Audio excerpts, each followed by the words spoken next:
नाज़रीन प्रोग्राम आख़िर छाकजे में आऊं तव्हांजो मेज़बान अली रज़ा मंगी तव्हांजो हाज़िर आहियां। नाज़रीन PTI जे चेयरमैन इमरान ख़ान खे गिरफ़्तार कयो वियो आहे इस्लामाबाद हाई कोर्ट मां।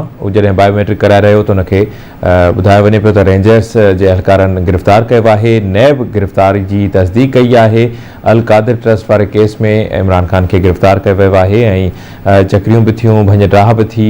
इस्लामाबाद हाई कोर्ट जे चीफ जस्टिस नोटिस बि वरितो त अहाते मां छो गिरफ़्तार कयो वियो इमरान ख़ान खे। उन हवाले सां IG इस्लामाबाद बि उते पेश थियो, उन बि पंहिंजो मौक़िफ़ पंहिंजो जवाबु ॾिनो आहे। हाणे छा सूरत हाल आहे ऐं जेकॾहिं ॻाल्हि कयूं त एहतजाज बि कयो पियो वञे PTI जे तरफ़ां मुख़्तलिफ़ शहरनि में। इस्लामाबाद मां आवाज़ न्यूज़ जा ब्यूरो चीफ आहिनि, सीनियर सहाफ़ी आहिनि, तर्जुमेगार आहिनि, कुर्बान बलोच साहब असांखे जॉइन कयो आहे। कुर्बान साहब भलीकार चवां थो। जी महिरबानी तव्हांजी। वॾी महिरबानी। कुर्बान साहब अॼु इमरान ख़ान साहब खे गिरफ़्तार कयो वियो आहे। सूरत हाल कीअं रही ऐं हिन वक़्तु ताज़ी सूरत हाल छा आहे इस्लामाबाद में? पाण पोइ वरी मकाफ़ाती अमल ऐं ॿियनि मामलनि ते बि ॻाल्हायूं था। बिल्कुलु अॻूणे वज़ीर आज़म इमरान ख़ान ऐं तहरीक इंसाफ़ जे चेयरमैन इमरान ख़ान खे अॼु इस्लामाबाद मां गिरफ़्तार कयो वियो आहे। इस्लामाबाद में जेका सूरत हाल आहे उहा छिकाइण वारी यकीनी तौर ते आहे।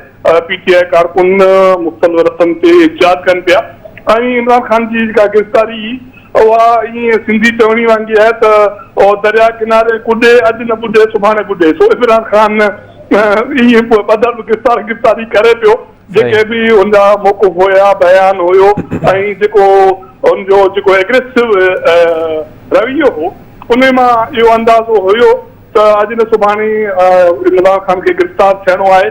गुज़िरियल तक़रीबन हफ़्ते खां इहो अनुमान हुयो त उनखे गिरफ़्तार कयो वेंदो ज़मान पार्क मां, लाहौर मां।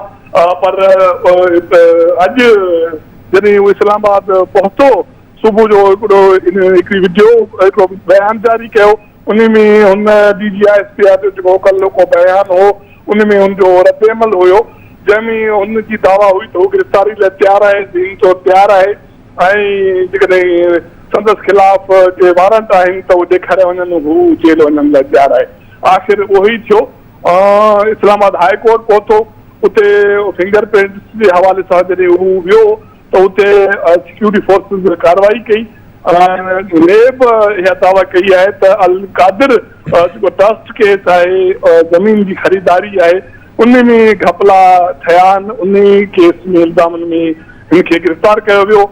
रेंजर्स वॾे तइदाद में उते मौजूदु हुई। नेब अहलकारनि गिरफ़्तारी कई आहे। इहा नेब जी दावा आहे, जॾहिं त ज़ाहिरी तौर ते जेके उते मीडिया मौजूदु हुई त उन जेके गिरफ़्तारी में सॼो अमल उहो रेंजर्स जो नज़र पिए आयो। सो हाणे उनखे मुंतक़िल कयो वियो नेब रावलपिंडी ऑफिस में ऐं उन खां पोइ उते मेडिकल टीम खे उनखे ठाही वई आहे।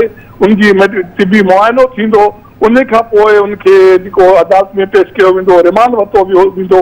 इहे सॼा प्रोसेस आहिनि। उन खां पोइ ॾिसिजे त हाणे इमरान ख़ान सां कहिड़ी जेका वहिंवार कई पई वञे।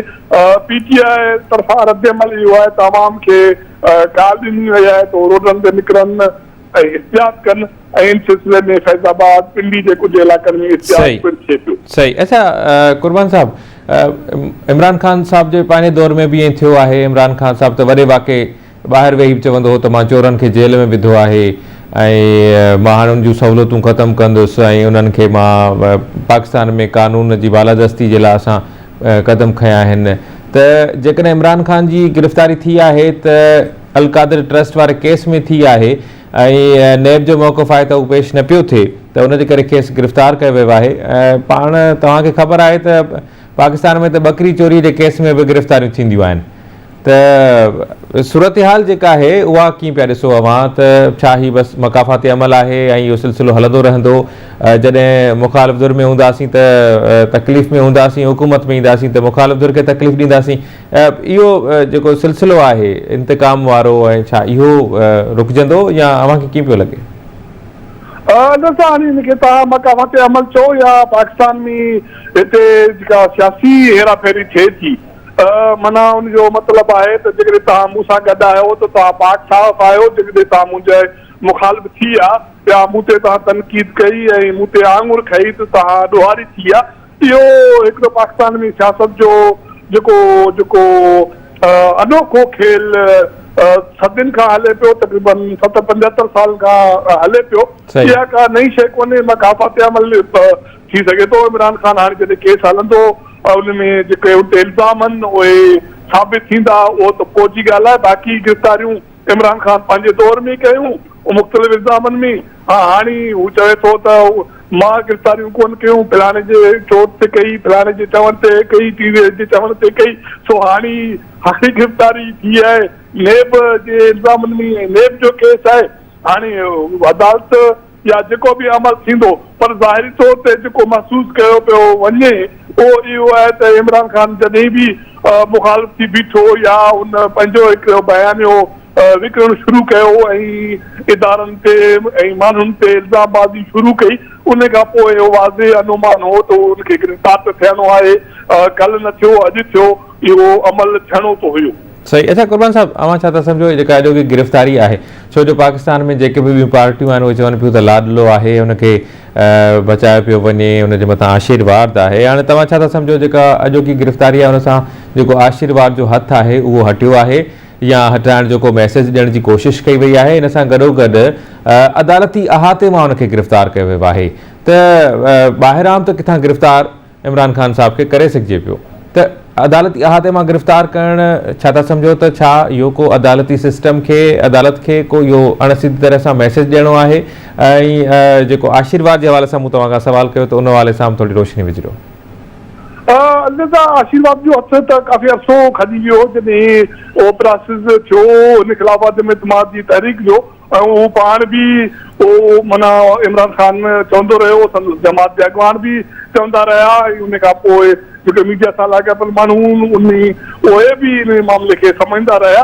ऐं उन खां पोइ जॾहिं हू बिल्कुलु मुखालिफ़ थी बीठो ऐं रियासती इदारनि ते हुन सिधी तरह तनक़ीद कई, उन खां पोइ जेको उन इदारनि जो रद्द अमल साम्हूं आयो प्रेस रिलीज़ जे शिकल में, ट्वीट जे शिकल में, ज़ूमाना ॻाल्हियुनि जे शिकल में, उन खां पोइ त इहा लिकल ॻाल्हि रही कोन्हे त PTI मां इमरान ख़ान सां जेको आशीर्वाद जो हथु खजी चुको ऐं इहो ई थियणो हुयो।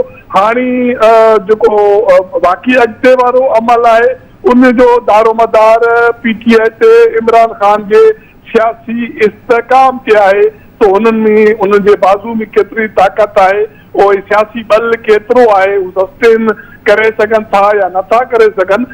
बाक़ी जेके अमल आहिनि उहो मुस्तक़बिल में हाणे सियासी छिकताइण वारी जेका सूरत हाल आहे उहा उन में यकीनी तौर ते हाणे शिदत ईंदी। अॻे बहितरी जी त का उमेद कोन हुई, पर हाणे मुंहिंजे ज़ाती तौर ते इहो आहे त इमरान ख़ान जी जेका सूरत हाल पैदा थी हुई उन खां पोइ इमरान ख़ान बि हिकिड़ी चवंदा त रेड लाइन क्रॉस कई ऐं उन खां पोइ उनजी गिरफ़्तारी जेका थी सियासी तौर ते एज़ अ सियासी अॻवान, मुंहिंजे ख़्याल में इहा गिरफ़्तारी इमरान ख़ान जे ज़ाती फ़ाइदे में वेंदी। ऐं जॾहिं बि हाणे जेकॾहिं उहो सस्टेन थी ऐं जेके बि मुश्किलातूं सही बर्दाश्त करे जेकॾहिं ॿाहिरि निकितो इज़त एतिराम सां, त शायदि इमरान ख़ान जी जेका अवामी पॉपुलरिटी अॻे खां वधीक वधी वञे। त हाणे बाक़ी इहो सॼो दारो मदार रखे थो त हू इन सॼे अमल खे, सॼी सख़्तियुनि खे कीअं थो मुंहुं ॾिए। सही। अच्छा आख़िरी सवाल आहे कुर्बान साहब, मुख़्तसिर जवाब ॾिजो। अव्हांखे छा थो लॻे त मुख़्तसिर रिमांड वरितो वेंदो या इमरान ख़ान साहब खे कुझु वधीक ॾींहंनि ताईं महिमान रखियो वेंदो? जी जी मां वरजायां थो कुर्बान साहब, मुंहिंजो इहो सुवाल आहे त अव्हांखे छा थो लॻे त मुख़्तसिर रिमांड जेको आहे उहो वरितो वेंदो या उहो मंज़ूर कयो वेंदो या इमरान ख़ान साहब खे कुझु 2-4 ॾींहं 5 ॾींहं 8 ॾींहं वधीक महिमान तौरु रखियो वेंदो? न, महिमानी इमरान ख़ान जी डिघी महिमानी जी कोशिशि कई वेंदी मुंहिंजे ख़्याल में।